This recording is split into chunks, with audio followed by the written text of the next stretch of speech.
Et bonjour à tous, on se retrouve aujourd'hui pour les résultats de Raw du 28 septembre 2020.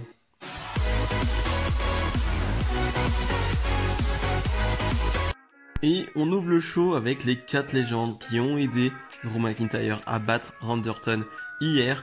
Donc on retrouve Shawn Michaels, Ric Flair, le Big Show et Christian, voilà, qui ont été attaqués par Randy Orton et qui se sont vengés hier soir. Et ils vont accueillir le champion de la WWE, le toujours champion de la WWE, Drew McIntyre. Donc McIntyre qui va plutôt faire un petit discours émouvant, on va dire. Il va parler des 4 superstars, de comment ces 4-là l'ont aidé chacun à sa façon. Et ouais, voilà, c'est un petit moment mignon, c'est plutôt sympa. Et Drew McIntyre va être coupé par Randy Orton. Randy Orton qui va faire une promo comme d'habitude, toujours très cool.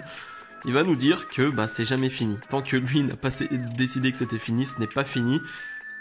Drew McIntyre qui allait dire tu vas encore te supplier pour avoir un nouveau match. Et Randy Orton va juste dire j'ai pas besoin de supplier, j'ai pas besoin de tout ça. Moi je suis Randy Orton, j'ai juste besoin d'être Randy Orton pour avoir un match. Et il va dire, tu n'as aucune idée de ce que je peux faire encore, tu n'as aucune idée de l'enfer que je peux te faire vivre. Le Hell. C'est peut-être un petit teaser pour Hell in a Cell. Hein, c'est un peu les rumeurs, le Randy Orton, Drew McIntyre dans un Hell in a Cell.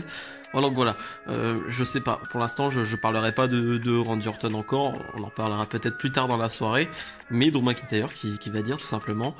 Bon, je suis un grand champion, donc ce soir, je fais un open challenge pour n'importe qui que je n'ai pas affronté, que je n'ai pas déjà affronté. Ce soir, je mets mon titre en jeu. N'importe qui en backstage peut venir m'affronter.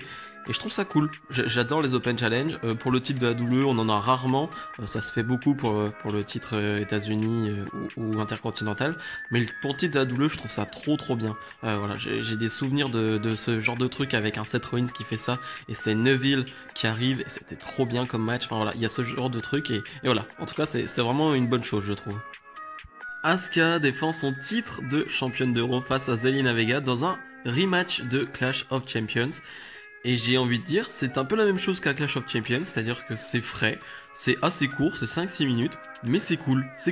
Et je trouve que le mot qui convient, c'est frais, vraiment, j'aime bien voir Asuka affronter de nouvelles catcheuses, affronter une Zelina Vega qu'on a très peu vue en plus en action, donc voilà, pareil qu'à Clash of Champions, je pourrais pas dire mieux qu'à Clash of Champions, c'est d'un bon niveau, voilà, ça va pas plus loin, parce que quoi, c'est 5-6 minutes, mais c'est cool, franchement c'est très frais, et il y a quelques comptes qui sont vraiment sympas, même si tu sens que c'est Asuka vraiment qui est la maître du ring et qui mène la danse, et Zelina Vega suit, mais elle suit bien Zelina Vega, donc vraiment c'était un bon match, et avec une victoire finale de Asuka, forcément avec un beau contre sur un moonsault de Zelina Vega, mais voilà, c'était vraiment très sympa comme match.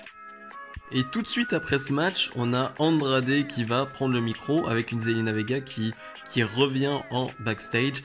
Et Andrade, on comprend mieux, hein, on le savait, mais pourquoi Zelina Vega était sa manageuse, hein, parce qu'au micro, Andrade c'est très compliqué, il a du mal à parler anglais tout simplement, donc c'est très compliqué, on a du mal à comprendre, même si l'attitude est là, hein, là pour le coup, oui, il a une belle attitude, Andrade, mais c'est compliqué, il va nous dire que voilà, il n'avait pas besoin de Zelina Vega, il n'a pas besoin d'Angel Garza qui s'est blessé à Clash of Champions, donc on espère que c'est pas très grave. Et voilà, que c'était les points faibles, les maillons faibles de ce groupe. Et donc voilà, il challenge quelqu'un à venir, n'importe qui. Et c'est Keith Lee qui va arriver et on a un bon match entre les deux là. Enfin, un bon match. C'est-à-dire qu'au moment où je me suis dit, ah putain c'est cool, ça c'est bien. Il y a c'est dynamique, c'est fluide, ça part dans tous les sens et tout. Bon, ça c'est fini. Voilà. Au bout de 3-4 minutes de match, Keith Lee va porter son finish un peu out of nowhere, un peu de nulle part, et va remporter ce match. Mais ouais, un peu déçu de cette fin, mais c'est logique. Hein, Keith Lee qui est toujours construit assez fort, donc c'est plutôt logique dans l'esprit. Donc je comprends totalement.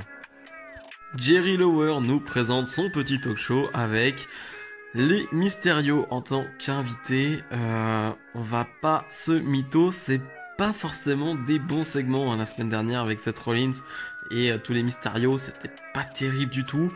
Là, j'ai pas trouvé ça mieux. Voilà, je trouve toujours que Rollins joue parfaitement l'enfoiré. Il n'y a pas d'autre mot. Hein. Seth Rollins joue parfaitement l'enfoiré. Il le fait très très bien. Il est très doué pour ça. Avec son petit rire là. Enfin, il y a tout qui va pour Seth Rollins. Et voilà, c'est parfait. Maintenant, les problèmes, les tensions dans la Mysterio Family, hein, on va dire ça. Bon, ça m'intéresse pas énormément. Avec Aliyah qui a envoyé un message à Murphy. Hein, c'est Seth Rollins qui a pris le téléphone de Murphy et qui a montré ses messages. Donc voilà, il y a de la tension. Aliyah qui disait que non, elle en avait rien à faire. Et puis finalement, elle dit que Murphy n'est pas comme Seth Rollins et que voilà, ce n'est pas Seth Rollins et il est différent. Et voilà, encore de la tension avec une Aliyah qui va partir. Et Murphy en backstage qui va se faire attaquer par Dominic Mysterio. Et oui, Dominique, il veut pas qu'on touche à sa sœur. Hein. Il y a pas de ça ici. Dominique est assez énervé, donc il va y avoir une petite fight entre les deux. Mais voilà, je suis pas dedans. Autant j'adore la feud entre les Mysterio et Seth Rollins. Autant là, depuis 2 semaines, les segments là, je suis pas fan. Je suis pas très fan. Lana et Natalya, hein, cette fameuse équipe de légende, sont sur le ring et vont demander une chance pour le titre Women's Tag. Même elles veulent le titre tag, hein, carrément. Adam Pearce, qui fait office de General Manager en ce moment, va dire non, je vais pas vous offrir ça, mais par contre vous allez affronter deux nouvelles membres du roster de Raw. Et donc Mandy Rose qui arrive, Mandy Rose qui avait déjà été annoncée la semaine dernière, donc voilà, c'est pas une surprise. Et c'est Dana Brooke qui va l'accompagner, elle qui était à SmackDown du coup, et qui rejoint Mandy Rose du côté de Raw. Et donc on va avoir un 2 contre 2. Est-ce qu'il faut parler de ce match parce que déjà on va dire un truc, c'est que Mandy Rose a failli tuer Lana hein, sur un, je sais pas si c'est botché ou si c'est sa prise qui veut ça, mais elle a vraiment failli la tuer. Hein. Lana était à 2 doigts de retomber vraiment sur la tête, sur la nuque. Ça aurait pu être très grave. Moi, j'ai eu vraiment peur sur le coup, mais bon, c'est passé. Et après, le coup de genou aussi est horrible. Enfin, Mandy Rose qui fait vraiment une arrivée horrible hein, du côté de Raw avec son comeback là dans ce match, pas terrible. Et voilà, Mandy Rose qui va donner la victoire à son équipe. Je sais pas si Dana Brooke et Mandy Rose seront une vraie équipe. Je sais pas si Mandy Rose sera en solo. Mais Mandy Rose va falloir travailler quand même parce que on a toujours rien vu en 3-4 ans qu'elle est là. Et là, waouh, quand son arrivée, le botch, c'est compliqué, c'est très compliqué Mandy Rose. Dominic Mysterio face à Murphy, hein, eux qui se sont attaqués en backstage il y a 1 heure. Ils s'affrontent dans un match et c'est particulier comme match, c'est-à-dire que d'habitude on voit Dominic Mysterio briller par son agilité, par ses qualités d'high flyer. Et là non, là pour le coup on est plus sur un combat vraiment pur et dur de pas de vengeance mais de je veux te faire mal parce que tu t'es approché de ma sœur. Voilà, c'est clairement ça et j'aime bien ça, c'est-à-dire que voilà, Dominic Mysterio veut juste frapper Murphy et je trouve ça bien et ça fonctionne très bien dans le match et voilà, ça reste un bon match, mais on a Aliyah qui va venir à un moment donné parce que Dominic veut prendre un kendo et frapper Murphy, hein. Ça lui aurait coûté la disqualification, mais peu importe. Et Aliyah va un peu distraire Dominic et Murphy va en profiter pour faire un roll-up et remporter ce match. Dominic va enchaîner Murphy après avec le kendo, mais Aliyah va se mettre entre une nouvelle fois et va s'en suivre une bonne séquence, je trouve, où Dominic va parler, va dire je le fais pour notre famille, je le fais pour nous. Et je trouvais que l'acting de Dominic était plutôt pas mal, alors que je trouve que celui d'Aliyah est plutôt moyen pour le moment, même si encore une fois, hein, je suis pas un pro du cinéma et tout, mais en tout cas c'est mon ressenti. Je trouve que Dominic joue bien pour le coup, et Aliyah et Dominic va dire, voilà, comme papa l'a dit, tu es naïve, et Aliyah va lui mettre une petite claque à Dominic entre frères et sœurs, hein, ça se fait pas de cadeau, une petite claque pour Dominic et va s'en aller. Donc on continue cette feud. Voilà, j'ai déjà donné mon ressenti là-dessus tout à l'heure, mais en tout cas le match était vraiment sympa. Encore un 3 contre 3 avec le Hurt Business, hein, décidément on est obligé de faire des 3 contre 3. Oui, vous le sentez dans le ton de ma voix, je suis blasé, hein, le Hurt Business qui va faire face à Ricochet, Apollo Crews et Ali. On va dire que j'étais juste content de revoir Ali qu'on ne voit pas très souvent, il est là de temps en temps. Il est arrivé il n'y a pas si longtemps que ça, mais on l'a pas trop vu depuis. Et voilà, mais sinon c'est du vu et revu, hein, on le voit quasiment chaque semaine ce match. Sauf que voilà, ça dépend. Des fois on change, ce n'est pas Ali, c'était Cédric Alexander qui est passé de l'autre côté, enfin bref.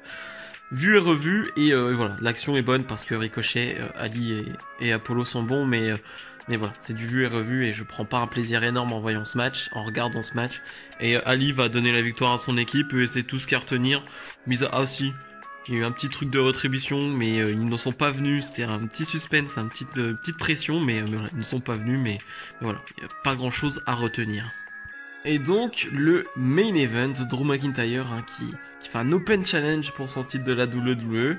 Et c'est Robert Roode qui va faire son retour, qui va challenger Drew McIntyre pour ce titre. Robert Roode qui va être encore accompagné de Ziggler, hein, cette fameuse équipe. Et Robert Roode toujours en forme physiquement, hein. Je crois qu'il revient d'une blessure ou quelque chose comme ça, il me semble. Robert Roode, ça fait quand même de longs mois qu'on l'a pas vu. Et voilà, toujours en forme physiquement, il a plus de 40 ans, le gars, il est toujours incroyable. Petite nouvelle coupe, hein, il a laissé pousser les cheveux, mais voilà, toujours très classe le Robert Roode. Et le match en lui-même, bon, je me rappelle de leur combat à NXT TakeOver où Drew McIntyre était devenu champion NXT. C'était un long combat, c'était plutôt un bon match, mais c'était pas un 4-5 étoiles, ça c'est clair. C'était un bon combat, et là, en fait, je suis content de me dire que Robert Roode, Drew McIntyre en main event de Raw, ça me rappelle de bons souvenirs du côté de NXT. Mais le match, voilà, c'est 10 minutes, mais c'est pas ouf. Vraiment, c'est pas ouf, et je peux comprendre un Robert Roode qui arrive depuis de longs mois d'absence. Voilà, je vais pas lui attendre un 4 étoiles dès qu'il arrive, mais voilà, c'était pas forcément terrible ce qui se passait sur le ring, et Drew McIntyre va gagner et conserver son titre. Mais c'est l'après-match qui est intéressant. C'est incroyable. Randy Orton, qui était parti en début de soirée, va revenir en quelque sorte, voilà, va revenir en agent d'entretien, voilà, il va être déguisé entre guillemets, il va enlever son masque, et en fait il va aller vers la pièce où se trouvent les légendes, hein, depuis le début de la soirée. Voilà, les 4 légendes qui ont attaqué Randy Orton sont dans une pièce, et voilà, rigole avec tout le monde, et Randy Orton va aller dans cette pièce, va mettre des lunettes, voilà, à vision nocturne, va éteindre la lumière, va prendre une chaise et va les fracasser. Mais c'est du génie, c'est clairement du génie. Quand il a mis ses lunettes, je me dis mais qu'est-ce qu'il fait, mais qu'est-ce qu'il fout. Et dès qu'il éteint la lumière, tu fais oh mais ce génie, oh mais quel coup de génie. C'est magnifique, je crois que j'ai jamais vu ça, j'ai jamais vu un truc de ce genre. C'est tellement débile entre guillemets, c'est-à-dire que ça me fait rire. Dès que je vois Randy Orton porter ses lunettes, forcément ça me fait rire.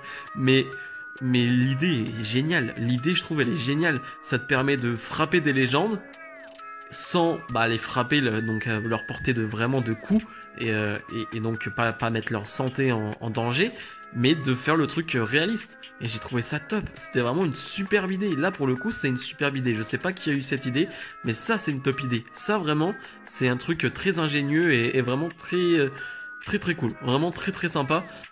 Et donc, on va terminer avec Randy Orton qui va s'en aller et qui a fracassé ces 4 légendes. Donc, vraiment une superbe fin. Bilan de ce Raw. Sans plus, vraiment sans plus. C'était un Raw d'après pay-per-view, donc tu pouvais t'attendre à un peu plus. Ouais, un peu plus de nouveautés, des débuts de feud, un truc comme ça. Mais non, on n'a pas eu grand chose. On a une continuité avec Orton Drew, et sinon le reste c'est très moyen. Donc j'ai pas pris un énorme plaisir devant ce Raw, pour pas se mentir. C'était pas un gros kiff. Vraiment, c'était un peu un ennui pendant 3 heures, donc un peu compliqué ce Raw. Donc voilà, si vous avez aimé cette vidéo, comme d'habitude, n'hésitez pas à mettre le petit pouce bleu et à commenter, à me donner votre avis sur le show. Et n'hésitez pas bien sûr à vous abonner. Nous, on se retrouve dès jeudi pour la review de NXT. Salut!